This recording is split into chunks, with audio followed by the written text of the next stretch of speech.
Hi, and welcome back to Whitetail Acres Farm.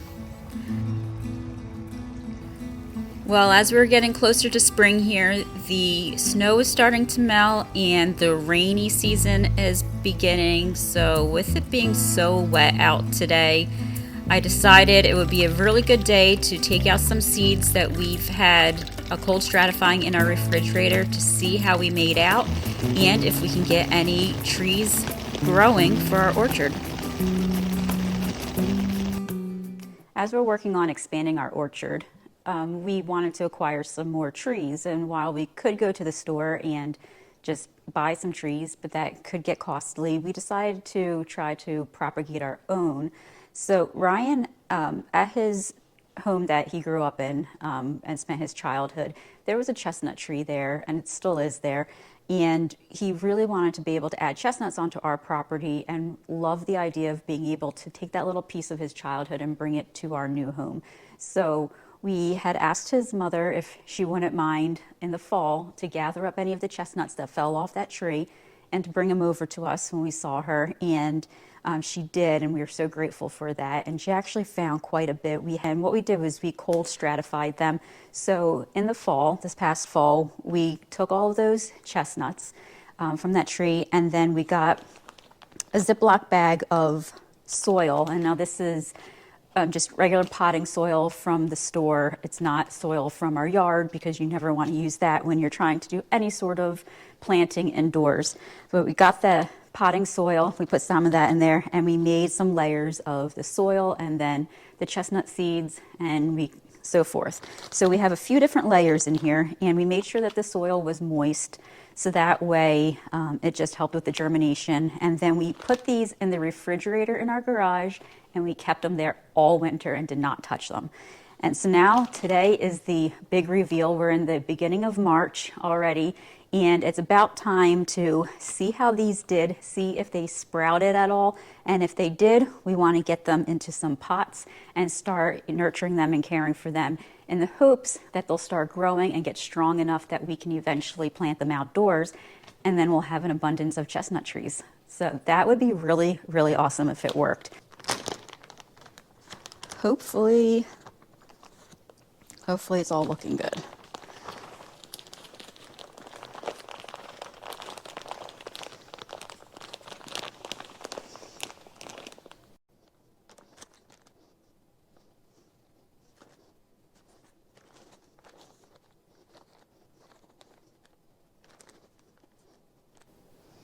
See, some of these look like they're getting a little bit of a tail, and that tail should be the start of a taproot. Normally the taproots look a little bit greener and a little thicker and stronger than this. I don't know if it's just started late, but I mean, a bunch of these do have that tail forming where the little tail looks bigger. The ones that have a taproot, you're supposed to just make a little hole in the soil, put the taproot down, and then gently press it into the soil. So you don't want the entire nut covered. You just want it in there enough so the taproot can get situated and start growing down into the soil there. And just a little bit of the nut just sticking out. We had done the same process a few years back in our last home, and it worked out great, and we got quite a few chestnut trees started there. So hoping that it works just as well this time. It'll take a little while, but hopefully by, beginning of summer here, we'll start seeing some good results. And we went apple picking at an orchard at another farm and picked some fresh, healthy apples, which we ended up making homemade applesauce from that and canning it. But we decided to keep the seeds, and we did a little bit of research and found that unlike the nuts where you'd want to layer it in the soil, we just got paper towel, moistened it, laid the seeds out on the paper towel, and then put another moistened paper towel on top. Put that in a Ziploc bag and put that in the refrigerator, and we haven't touched it since the fall. Let's see how we did. We'll start with these apple seeds. And it looks like there's a little bit of growth in here, so I'm actually sort of optimistic.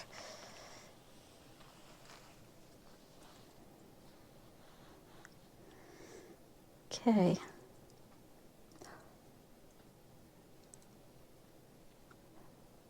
Well, this worked much better than I expected. Oh my goodness. We have a gazillion. And they're so delicate. Look at that. It's amazing. So from these seeds, we actually have some apple trees growing. Now these are the taproots. So these are going to want to put into the soil.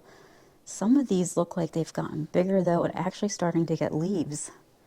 Like this one. This one definitely needs to get put in soil right away.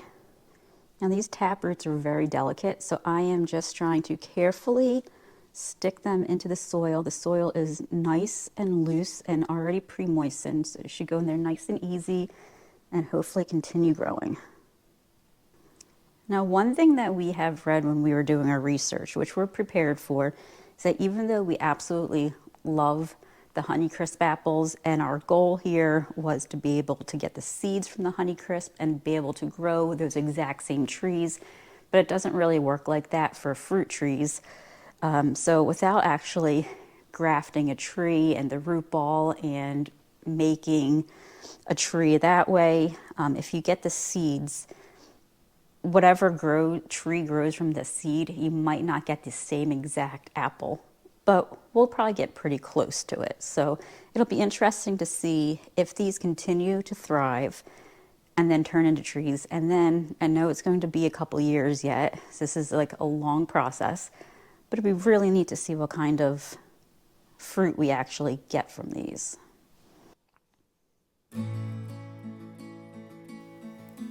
And there you have it. We have about 72 little apple trees starting here. Very excited about that. I went down to our little grow station that we set up and put all of those chestnuts and apple seeds that we planted under the grow lights and on some heat mats. That way they have everything that they need. I also sprayed them with some water, and I'll continue to go down there daily to make sure that the soil is moist. I also added on to our grow station some strawberries. We purchased some bare root, so I have those in soil, and I need to get those into the ground in our greenhouse very soon here. And then I also, while I was at it, picked up a few blueberry plants to replace some that the deer had destroyed. So our grow station is looking great. I am super excited. And I also have some other bare root plants that I got for our orchard that I'm going to unpack here and then start getting ready for spring and getting everything planted outside. I'm so excited. But that's about where we're going to end it here, I think. I really appreciate you spending your time with us again. And if you haven't already, please like and subscribe so you can support our channel and follow us on all of our different journeys and experiments and everything we have going on at the farm here. But that's it. Hope you have a wonderful day, and we'll see you on the next one.